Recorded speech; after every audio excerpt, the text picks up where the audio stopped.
The topic of today's discussion is the important and party of sacrifice. So I will discuss this briefly, inshallah. Dear friends, the holy Eidul Adha is ahead, and the most important thing on the day of Eidul Adha is to sacrifice an animal. Dear parents, I would like to begin my discussion with a question. The question is, what is Qurbani Eid al-Sunnah?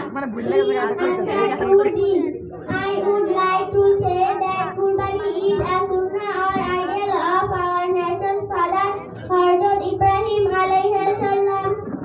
Dear guardian, come on, now we know about the importance of sacrifice. Prophet Muhammad sallallahu alaihi wasallam said about the importance of sacrifice. Man wajada sa'atan ay yudakhi wa lam yudakhi fala yadur musallana. That is, those of you who have the means to sacrifice but have not done so should not come to our Eidgah. Dear audience, finally I would say that sacrifice is an important provision of Islam. Solely sacrifice our faith and victory will come from Allah. Assalamu alaikum warahmatullahi wabarakatuh.